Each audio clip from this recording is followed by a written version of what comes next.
환난, 나라, 참음에 동참하라 하는 제목으로 함께 은혜를 나누겠습니다. 우리가 지난주에 하나님이 어떤 분인가 하는 말씀을 나눴어요. 하나님은 어떤 분이었어요?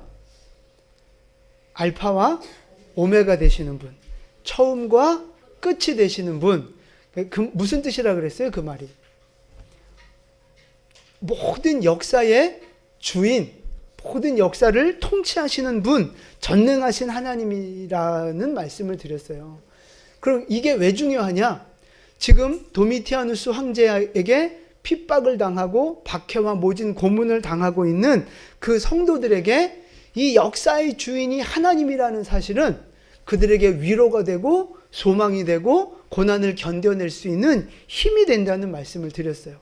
그래서 이 사도 요한은 자꾸만 하나님이 어떤 분인가를 먼저 밝히고 있는 거예요. 그래서 역사의 주인이 하나님이시기 때문에 예수님을 승리하게 하신 것처럼 결국 우리도 승리할 것이다. 그런 믿음의 소망을 가지라 하는 말씀을 드렸습니다. 그래서 그 승리의 소망 안에서 우리가 살아도 주를 위해 살고 죽어도 주를 위해 죽는 그런 우리가 사나 죽으나 오직 주님의 인생으로 살아가자 하는 말씀을 지난주에 드렸어요.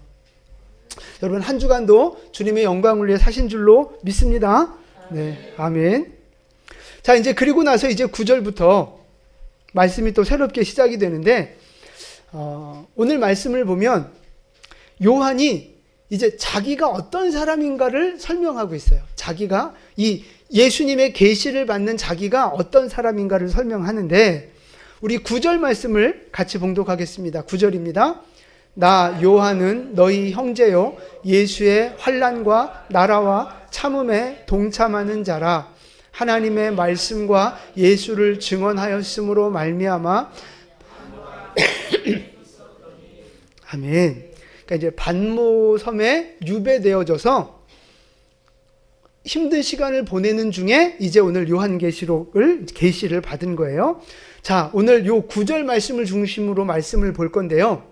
나 요한은 너희의 형제다 말하고 있는데 여기서 말하는 너희는 누구를 말하는 거예요? 교회들을 말하는 거예요. 소아시아에 있는 7 교회들, 더 넓게 보면 이제 모든 성도들을 말하는 거죠. 그러니까 모든 교회와 모든 성도들의 형제다. 나는 너희들의 형제다. 이렇게 말하고 있어요. 그럼 여러분, 교회와 성도들을 향해서 나는 형제입니다라고 말하는 이유는, 근거는 어디에 있어요? 왜 형제라고 불러요? 그렇죠? 우리는 다 원래 그 가족이라는 게, 형제라는 게 그 같은 핏줄, 혈통이 같으면 가족이고 형제라고 부르는 거잖아요. 근데 교회 수많은 성도들이 모여 있는데 그게 왜 형제가 되느냐? 예수 피로 구원받은 같은 예수의 피가 흐르고 있기 때문에 형제인 거고요. 한 분 하나님 아버지를 같이 섬기기 때문에 자녀된 우리는 전부 다 형제고 가족이고 그런 거예요. 영적인 가족이라고 부르는 거죠. 그래서 육신의 혈통이 아니라 영적인 혈통을 따라서 우리는 영적인 가족인 거예요. 그러니까 여러분, 가족은 함께 살잖아요. 함께 사니까 가족은 뭐를 함께 나누느냐? 기쁨도 슬픔도 아픔도 어떤 축복도 다 함께 나누는 거예요. 소위 말해서 그 희노애락을 함께 공유하는 게 바로 가족이라 이 말이에요. 그래서 가족 중에 누가 아프면 가족들이 같이 다 힘들어하고, 가족 중에 누가 아주 잘되고 좋은 일이 생기면 가족들이 다 함께 기뻐하고 축하해주고, 그게 가족이라는 거잖아요. 가족이니까 그런 거거든요. 이 영적인 가족 공동체 교회, 우리가 이제 다른 말로 지체라고도 하고 공동체라고도 하는데 이것도 마찬가지예요. 이게 한 몸이잖아요. 지체라는 개념은 한 몸이잖아요. 그러니까 팔이 부러지거나 다리가 부러지거나 아니면 뭐 눈을 다치거나 뭐 이러면 예를 들어 눈을 다치면 눈만 아프고 힘들어요? 아니, 온몸이 힘든 거예요. 팔이 부러지면 팔만 아파요? 아니, 온 몸이 그냥 다 같이 불편을 같이 겪는 거예요. 그리고 이 온 몸이 다 하나 돼서 이렇게 열심히 해가지고 뭔가 상을 받는다. 그러면 물론 이렇게 사람들은 얼굴만 사진 찍고 이렇게 얼굴이 영광을 받긴 하지만 온 몸이 그 영광을 함께 나누는 거라고요. 같이 나누는 거예요. 고통도 축복도 같이 나누는 게 바로 가족이라는 거예요. 가족. 자, 그래서 9절 보시면 나 요한은 너희의 형제라고 말한 다음에 또 뭐라고 말하느냐 하면 예수의 환난과 나라와 참음에 동참하는 자라 이렇게 부르고 있어요. 그러니까 너희의 형제요 동참하는 자다. 뭐에 동참하는가? 가족된 어떤 그 희노애락을 공유하는데 동참한다. 이렇게 말하고 있는 거예요. 자, 그래서 이 동참한다는 말을 좀 조금만 자세히 좀 살펴보시면요. 영어 성경에 어떻게 번역이 되어 있느냐 하면 그 컴패니언이라고 번역이 되어 있어요. 그러니까 뭐 친구, 동반자 이런 의미인데 그냥 단순한 친구가 아니에요. 우리가 일반적으로 친구는 무슨 영어 단어를 써요? 그래, 프렌드를 쓰잖아요. 근데 컴패니언이라는 단어를 썼는데 그 이유가 뭐냐면 한컴 사전 기준으로 해서요. 저 컴패니언이라고 하는 단어가 가지고 있는 의미는요. 단순한 친구를 넘어서서 일과 생활과 운명을 함께하는 사람을 말하는 거예요. 그래서 인생의 동반자, 그러면 배우자를 말하는 거고요. 좀 더 이렇게 단순한 어떤 프렌드보다는 훨씬 더 운명을 함께하는 그런 공동체라는 개념이 강한 거거든요. 그래서 사도 요한이 우리는 형제다, 우리는 그 일에 동참하는 자다 이렇게 말하는 건 어떤 의미가 있느냐 하면 우리는 믿음의 길을 함께 걸어가는 사람입니다. 이 사역과 성도의 생활과 성도의 운명에 다 함께 동참하고 한 배를 탄 것처럼 공동의 운명체 안에 같이 담겨져 있는 그러한 공동체입니다. 지금 그 얘기를 하고 있는 거예요. 그래서 한 교회의 지체가 된다는 건 무슨 뜻이냐면요. 교회의 사역과 교회 생활과 어떤 그 우리의 운명을 함께 공유한다는 의미가 있어요. 그러니까 내가 그 어느 교회에 가서 등록을 하고 우리 영광교회에 이렇게 등록이 돼서 등록 교인으로 함께 신앙생활 한다는 건요. 영적인 가족이 되는 거고 영적인 어떤 그 여정의 동반자가 되는 거라고요. 컴패니언이 되는 거예요. 그래서 우리의 사역도 함께 나누고 삶의 모든 기쁨과 슬픔도 함께 공유하고 교회 공동체가 받게 될 운명도 어떤 하나님의 축복이나 고난도 다 함께 공유하는 그런 영적인 가족, 바로 그런 의미가 있는 거예요. 그래서 교회 지체 중에 누가 어려운 일이 생기면 혹은 기쁜 일이 생기면 함께 그걸 나누는 거죠. 기쁨도 함께 나누고 고난도 함께 나누면서 힘든 지체들이 있으면 같이 아파해주고 위로해주고 격려해주고 좋은 일이 생기면 함께 축복해주고 축하해주고 기뻐해주고 그게 바로 가족이기 때문에 그런 공동체의 모습들을 보여주는 거거든요. 그래서 여러분, 하나님께서 여러분들을 우리 영광교회 공동체로 영적인 가족으로 불러주셨다고 하는 사실이에요. 그래서 중요한 건 교회가 힘들 때, 지체들이 힘들 때 그 고난에 함께 동참하고 함께 아픔을 나누고 기도하는 그런 컴패니언이 돼야 된다 이 말이죠. 형제가 되고 동반자가 되어야 한다는 말씀이에요. 또 좋은 일이 있고 복을 받는 일이 있으면 또 함께 기뻐하고 축하해주고 그런 모습, 영적인 가족의 모습이 우리 교회 안에 있어야 하는 줄로 믿습니다. 옛날에 읽었던 그 책 중에 그런 내용이 있었어요. 어떤 친구가, 어떤 아들이 있었는데 이 술 친구가 너무 많은 거예요. 술 친구가. 근데 다 너무 친한 친구고 너무 좋은 사람이라고 말하면서 맨날 그 술 친구들하고 시간을 보내는 거예요. 그러니까 아버지가 볼 때 너무 답답한 거죠. 철딱서니가 없는 거예요. 그래서 야, 친구는 함부로 사귀면 안 되고 술 친구 그거 좋은 친구 아니다. 진짜 친구를 사귀어야 된다. 이렇게 조언을 했는데 안 듣는 거. 그래서 어느 날 아버지가, 여러분 아시는 내용일 수 있어요. 돼지를 한 마리 잡아다가 이제 피를 죽여서 그 이제 멍석에 말아서 이제 지게에다가 지게 하는 거예요, 아들한테. 그러면 지게 요즘 아이들 아시나요? 우리 젊은 세대 때문에 준비했는데 저기 지게입니다. 지게 이렇게 옛날에. 근데 저 지게에다가 죽은 돼지를 멍석에다 싸가지고 이제 아들한테 딱 지게 한 거예요. 그래서 네가 제일 친한 친구를 찾아가라. 제일 친한 친구한테 찾아가서 이렇게 말해라. 우리 집에 도둑이 들었는데 어찌하다가 이 도둑을 죽여버렸다. 그래서 지금 상황이 급박하니까 좀 일단 이 시체를 좀 숨겨다오 라고 부탁을 하라는 거예요. 그래서 이 아들이 자신 있게 가장 술을 많이 퍼마신 가장 친한 술 친구를 찾아간 거죠. 그래서 이제 저녁 때 밤에 똑똑 노크를 하니까 친구가 나왔어요. 무슨 일이냐 이 밤에. 지금 내가 사정이 이래서 사람을 죽였는데 나를 좀 도와달라. 그랬더니 친구가 그래? 알았어. 그리고 조금만 기다려. 그리고 들어가더니 안 나오는 거예요. 안 나와요. 또 두드려도 안 나오는 거예요. 그래서 실망을 하고 그 다음 친한 친구 집을 찾아갔죠. 역시 안 나오는 거예요. 그렇게 자꾸만 거절을 당하면서 이 아들이 이제 실망을 하는 거죠. 그 모습을 보던 아버지가 이제 그 지게를 본인이 지고 아버지의 친구 집을 찾아가는 거예요. 그래서 똑똑똑 친구가 나왔어요. 너무 오랜만에 어쩐 일이냐고 반갑게 맞이해 주는데 내가 여차저차해서 사람을 죽였다. 지금 좀 도와줄 수 있겠냐? 그랬더니 그 친구가 흔쾌히 빨리 들어오라고. 지금 사람들이 보면 안 되니까 빨리 들어오라고 하면서 그 아버지를 이렇게 도와주는 거죠. 그 모습을 보고 이제 아들이 뭔가 깨닫는 게 있는 거예요. 진짜 친구가 누구인가? 그러니까 좋을 때만 함께하고 고난의 시간에 함께하지 않는 건 친구가 아니라는 거죠. 그래서 뭐 우스갯소리지만 큰 교회에서 사역을 할 때도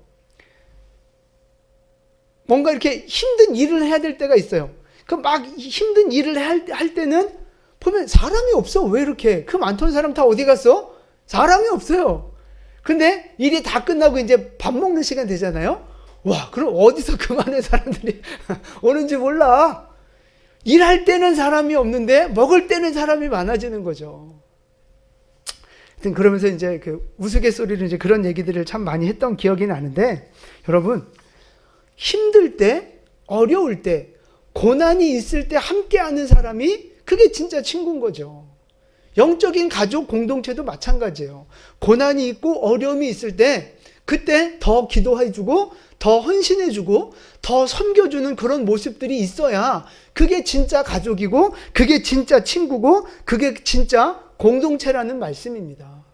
그래서 여러분, 교회가 힘들고 어려울 때 교회를 위해 더 헌신하시고 교회를 위해 기도하시는 진짜 교회의 성도 될 수 있기를 축복합니다. 그게 바로 고난에 동참하는 거거든요. 또 우리 지체들 중에 어려운 일을 당하고 아픈 일 겪는 그런 지체들이 있다면 그 성도를 위해서 더 기도해주고 더 섬겨주고 축복해주는 뭔가 내가 이렇게 도움이 될 수 있는 그런 섬김의 삶을 살아가시는 거죠. 여러분, 그게 진짜 지체 아니겠어요? 그게 그 지체의 고난에 동참하는 하나님의 사랑이라고 하는 사실입니다. 그래서 우리 교회와 우리 지체들 가운데 고난이 있고 어려움이 있을 때 더 함께 기도하고 더 위로해 주면서 함께 세워나가는, 교회와 지체들을 세워나가는 참된 성도, 참된 지체, 참된 공동체가 될 수 있기를 예수님의 이름으로 축원을 드립니다. 아멘. 그러면 이제 다시 말씀으로 돌아가서 요한이 교회와 성도들에게 자기는 형제고 동참하는 자라 말하고 있는데요. 도대체 무슨 일에 동참한다고 말하는 거예요? 그렇죠. 예수의 환난과 나라와 참음에 동참한다는 거예요. 그러니까 다시 말해서 지금 예수 믿는 것 때문에 그 도미티아누스 황제의 어떤 박해와 핍박을 받고 있는데 그 박해받는 일에 동참하고 있고 그 박해를 견뎌내는 일에도 지금 동참하고 있다는 거예요. 배교하지 않고 그 믿음을 지키는 그 고난을 겪는 일에 지금 동참하고 있다. 함께 견뎌내고 있다. 그 말을 하고 있는 거예요. 그럼 여러분 생각해 보세요. 박해가 올 때, 예수 믿는 것 때문에 박해가 오고 고난이 올 때 그것을 견뎌내고 참아내고 인내할 수 있는 힘, 그건 어디에서 오는 거예요? 뭐가 있을 때 그 고난을 견뎌낼 수 있는 거예요? 네? 좀 더 크게.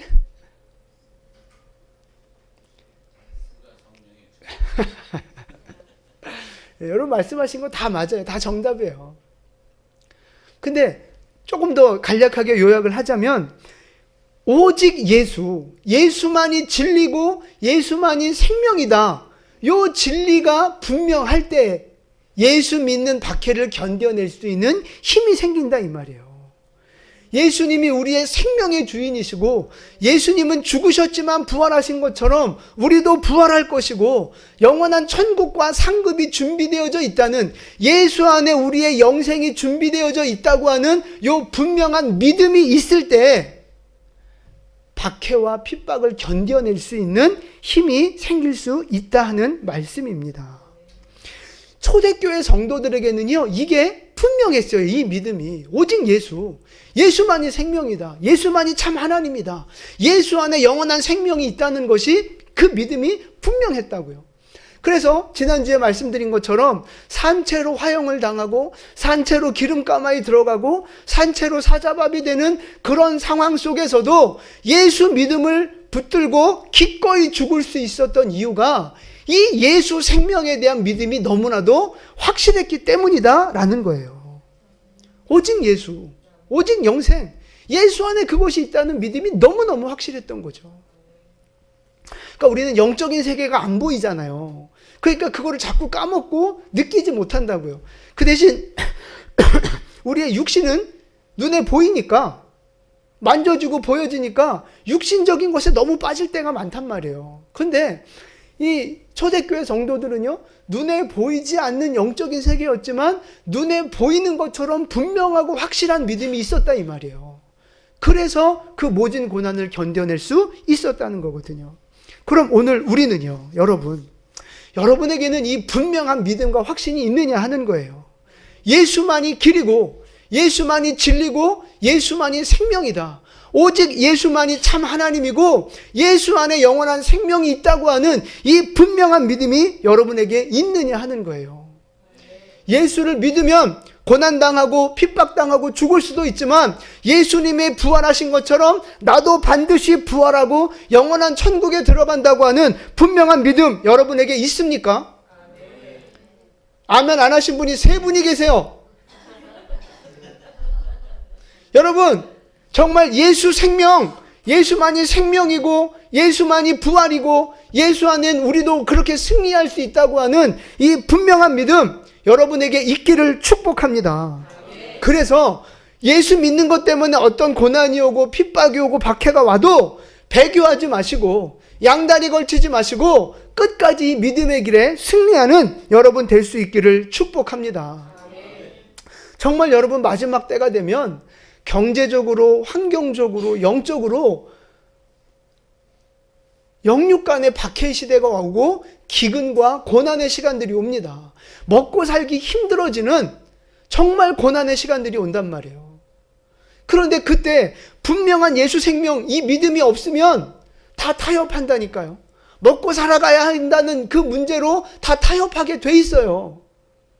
여러분 그래서 육신의 생명 살고자 영적인 생명을 버리면 안 되잖아요. 그것만큼 어리석고 안타까운 일이 어디 있습니까? 육신의 생명 조금 더 몇 년 더 건강하게 살자고 영원한 생명을 내버리는 그런 안타까운 성도가 되면 안 되잖아요. 여러분 예수 생명, 예수만이 길이요 진리요 생명이라고 하는 이 분명한 믿음이 실제처럼 육체처럼 보여지고 느껴지고 믿어지는 여러분 될 수 있기를 축복합니다. 그 믿음으로 정말 어떤 고난이 와도 끝까지 견뎌내는 믿음의 승리자 될 수 있기를 축복합니다. 제가 이렇게 소리치니까 막 그 마지막 날의 고난과 핍박이 막 너무 그냥 악몽같이 느껴질 수 있는데요. 중요한 게 뭐냐면 여기에서 그 9절에서 참는다, 참음이라는 단어가 있잖아요. 요한이 자기는 참고 있다, 견디고 있다 말하고 있는데 이 참는다는 단어는요, 그냥 이를 악물고 어쩔 수 없이 원망과 불평이 가득해서 참아내는 그런 게 아니에요. 여기서 말하는 참는다는 말을요, 기쁘게 견딘다는 의미가 있어요. 기쁘게. 그러니까 박해를 받을 때 막 예수 믿어서 내가 막 이러면서 원망과 불평을 쏟아내면서 그냥 어쩔 수 없이 천국은 가야 되니까 그냥 어쩔 수 없이 버텨내는 그런 게 아니고요. 기쁨과 소망으로 인내한다는 말이에요.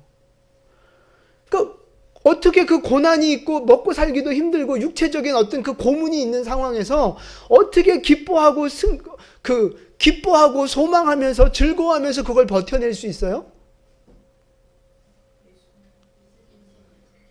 그렇죠. 예수님이 주실 승리가 보이고 예수님이 주실 상급과 칭찬과 영광이 보여지니까, 그러니까 육체적으로는 지금 힘들어도 현실적으로는 배고프고 고통스러워도 영원한 천국을 바라보고 예수를 바라보니까 웃게 되는 거예요. 웃게 되는 거예요. 제가 군 생활을 26개월을 했습니다. 요즘은 군 생활 너무 짧은데 저는 최소한 26개월은 해야 된다고 생각합니다. 군 생활 많이 해야 돼요. 그래야 이 나라가 강해지죠. 근데 중요한 건 26개월 군 생활 하는 동안 저 때는요, 유격 훈련을 2번 받게 돼 있어요. 2년이 돌아가니까. 그러니까 유격 훈련은 군대에서 가장 빡세고 힘든 훈련 중에 하나로 꼽히거든요. 그러니까 누구나 그 유격 훈련은 받고 싶지 않아요. 다 피하고 싶어요. 근데 제가 처음 이제 신병으로 자대 들어갔는데 그때가 이제 마침 유격 기간이에요. 유격 기간. 그래서 이제 짬밥도 안 되고 하니까 이제 어쩔 수 없이 이제 끌려갔죠. 가서 이제 죽어라 이제 유격 훈련을 받는데 거기 이제 계급장 다 띄고 봤거든요. 그러니까 내 부대 사람만 알아볼 수 있어요. 근데 우리 부대의 그 병장이 그 유격 훈련을 그렇게 웃으면서 받는 거예요. 물론 훈련 받을 때는 이렇게 막 인상 쓰고 힘드니까 막 그러지만 잠깐 쉬는 시간이 있거든요. 그때는 막 희죽희죽 웃으면서 너무 좋아하는 거예요. 그래서 왜 미쳤나 저게 왜 웃나 그랬더니 우리 보고 뭐라는 줄 아세요? 나는 이게 마지막이야. 우리 신병들 놀리는 거죠. 너는 한 번 더 남았지? 나는 마지막이야. 그러면서 희죽희죽 웃으면서 그 유격을 받는 거예요. 이 말씀 준비하는데 그 생각이 나는 거예요. 우리가 훈련을 받고 어떤 그 박해와 고난의 시간을 당해도 그것이 언젠가는 끝이 나고 그 끝에는 하나님이 주실 영광과 상급이, 영원한 생명이 있다는 것이 보여지고 믿어지면요, 웃으며 견뎌낼 수 있다고요. 기쁘게 소망하면서 그 고난의 시간을 견뎌낼 수 있다고요. 그래서 이 참음이라고 하는 단어가 바로 그런 의미가 있는 거예요. 이 영적인 최후 승리와 상급에 대한 소망에 대한 그 믿음이 분명해지고 더 강할수록 우리 안에 뭐가 더 많아지겠어요? 기쁨이 많아지는 거예요. 소망이 많아지는 거죠. 반대로 천국에 대한 소망이 약해질수록, 하나님이 주실 상급과 영생에 대한 그 믿음과 기대가 약해질수록 우리 마음속에서는 고통당할 때 불평과 원망이 더 많아지는 거예요. 그럼 여러분, 우리의 인생을 한번 생각해 보세요. 우리 인생에 앞으로 닥쳐올 말세의 어떤 그 환란을 일단 제쳐두고라도 지금 우리 삶 가운데 고난이 찾아오고 어려운 일들이 생길 때, 물질과 건강과 어떤 관계와 환경적인 어려움들이 생길 때 여러분은 어떤 마음으로, 어떤 믿음으로 그 어려움의 시간들을 버텨내고 인내하고 있느냐 하는 거예요. 불평하면서, 원망하면서, 막 누군가한테 책임을 뒤집어 씌우면서 막 분노를 쏟아내면서 억지로 그 시간을 그냥 견뎌내고 있는 건가? 아니면 기쁜 마음으로, 감사하는 마음으로 소망을 갖고 그 고난의 시간을 견뎌내고 있는가 하는 것입니다. 여러분은 지금 마음에 어떤 생각과 마음을 가지고 그 고난의 시간을 견뎌내고 있습니까? 바라기는요, 예수님이 우리의 최후의 승리자가 되시고 상급이 되시는 분이잖아요. 그 예수님을 바라보시면서 최후에 누릴 승리, 최후에 누릴 상급과 영광, 그걸 여러분 더 분명하게 바라보시면서 기쁨으로 소망 가운데 고난의 시간을 견뎌내는 여러분 될 수 있기를 축복합니다. 그래서 비록 당장은 힘들 수 있고 순간적으로 낙심되고 어려울 수는 있지만 영적으로 한 번 더 생각해 볼 때 기뻐할 수 있고 감사할 수 있고 소망 가운데 그 어려운 시간들을 잘 이겨낼 수 있는 복된 성도가 될 수 있기를 예수님의 이름으로 축원을 드립니다. 아멘. 자, 9절 말씀으로 다시 돌아가서 나 요한은 너희 형제요 예수의 환난과 나라와 참음에 동참하는 자라 말씀하고 있잖아요. 근데 여러분 생각해 보세요. 환난과 참음, 환난을 참는 거는 연결이 되잖아요. 그런데 중간에 요 나라는 뭐예요? 나라는 중간에 나라가 왜 들어가요? 환난과 참음, 요거는 쉽게 연결이 되는데 중간에 나라가 왜 들어가냐고요. 그건 여러분들이 모르셔야 됩니다. 여러분들이 알면 제가 뭐가 되겠어요? 저도 아주 고민하며 예, 나라는 하나님의 나라가 맞아요. 근데 하나님의 나라에 참음으로 동참한다? 이게 무슨 말이에요? 쉽게 얘기해서 그러니까 우리는 이 땅에서 살고 있잖아요. 이 땅에 살면서 하나님의 나라 백성으로 살아간다는 건 힘든 일이다. 참아야 하고 환난을 받아야 하는 일이다라고 하는 뜻입니다. 그러니까 우리의 육체는 이 땅을 밟고 살아가지만 우리의 영적인 신분, 영적인 시민권은 어디에 있어요? 하늘에 있잖아요. 하늘에. 그러니까 우리는요, 두 세계를 동시에 살아가고 있는 거예요. 두 세계를. 땅의 세계와 하늘의 세계, 육의 세계와 영의 세계를 우리는 지금 동시에 살아가고 있는 거거든요. 그러니까 우리가 이 땅을 살아갈 때는 어디 법을 적용받으며 살아요? 땅의 법, 세상의 법, 나라의 법을 적용받으며 산다고요.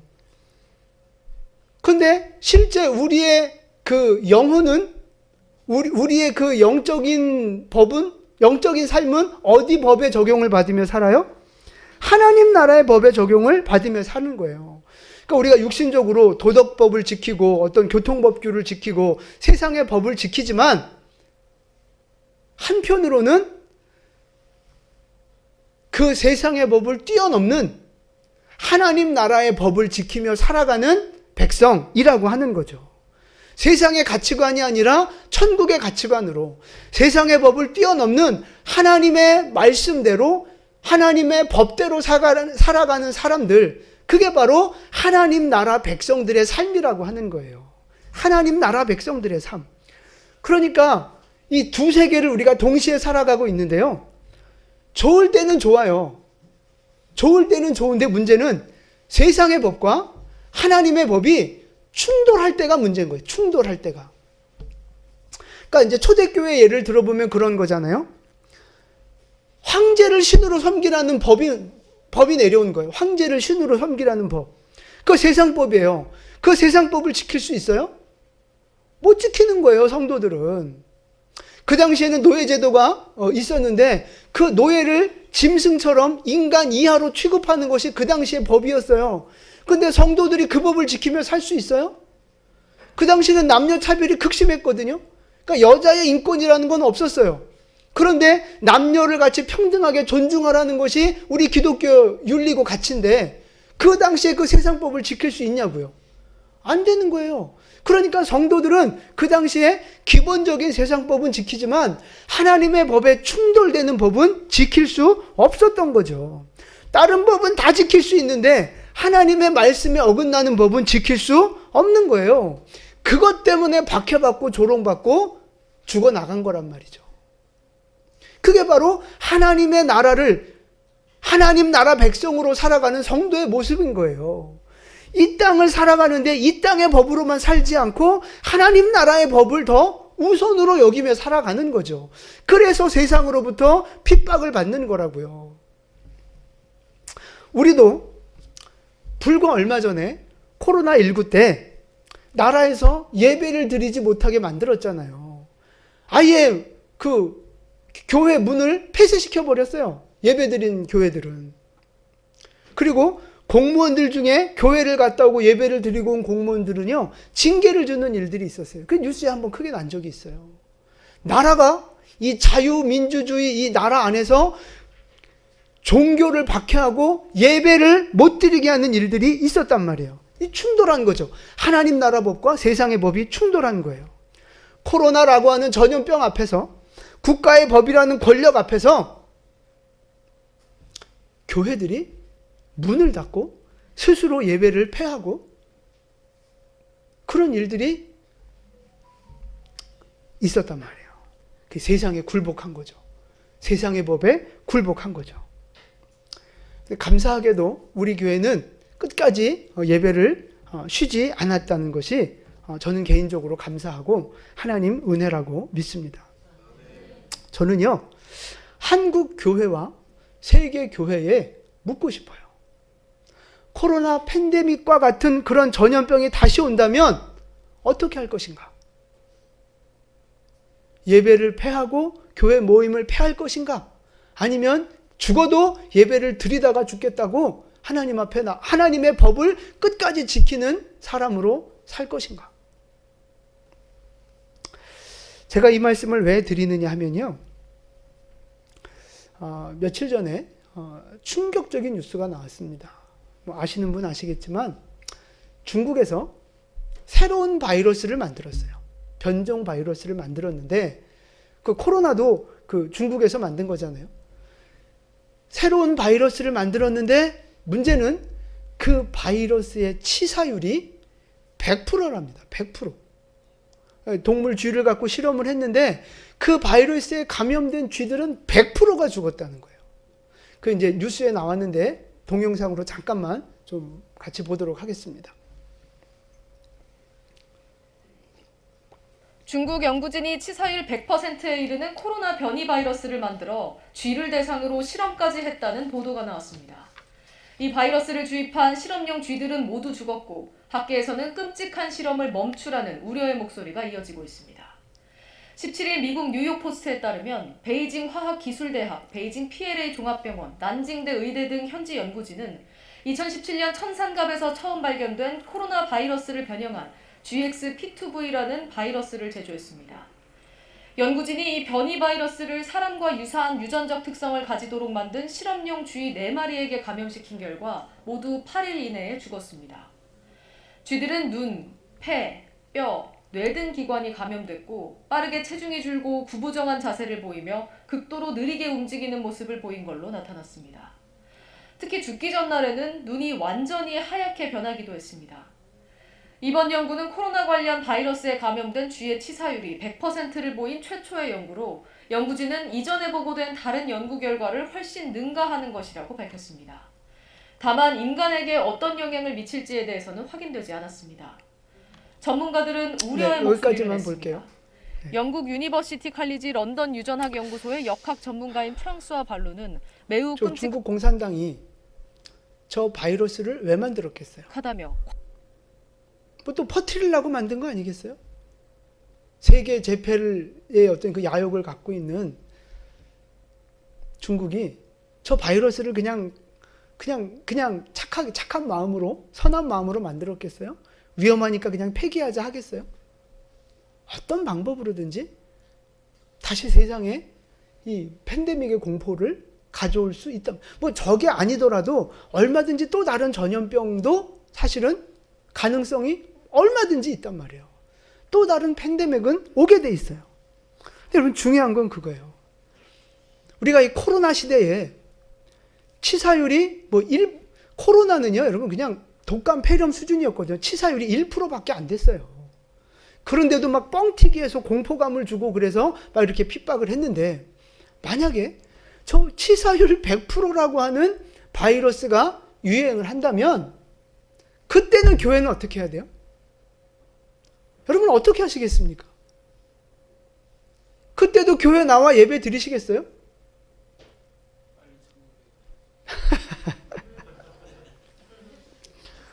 그러니까 뭐 지금 이 자리에서 그런 부분을 자세하게 얘기할 수는 없지만, 여러분 우리는 마음의 준비, 믿음의 준비를 해야 되는 거예요.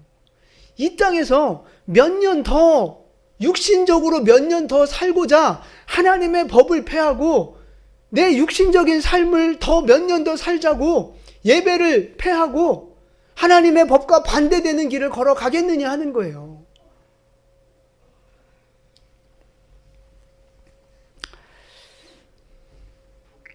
무슨 말씀을 드리고 싶은 거냐 하면요, 우리가 이 땅을 살아가는데 하나님 나라의 백성으로 살아가잖아요. 하나님의 기준, 하나님의 천국의 가치를 가지고 이 땅을 살아가는 일들은요, 쉽지 않다는 말씀을 드리는 거예요. 세상으로부터 핍박받고 조롱받고 욕먹는, 미움을 받는 그런 일이라고 하는 거예요. 예수 믿어서 세상으로부터 칭찬받고 박수받고 그런 일도 있지만, 반대로 예수 믿는 것 때문에 핍박받고 조롱받는 일들도 얼마든지 생길 수 있다는 거예요. 이 마지막 종말의 시대가 가까워질수록 그것들이 눈에 띄게, 피부로 와닿게 더 커질 수 있다는 말씀입니다.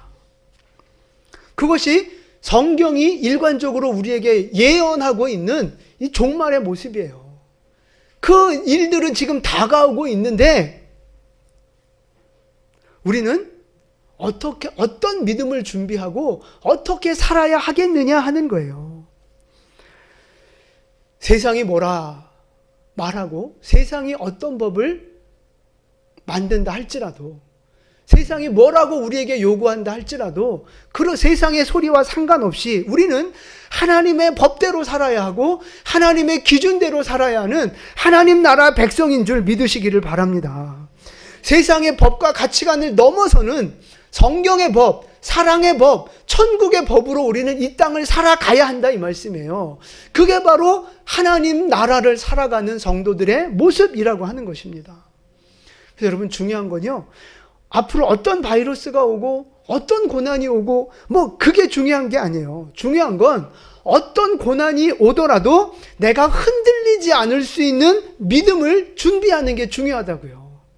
세상의 흐름이 어떻게 가도 거기에 흔들리지 않는 하나님의 백성으로서의 정체성을 갖고 살아가는 거, 그게 중요하다는 말씀입니다.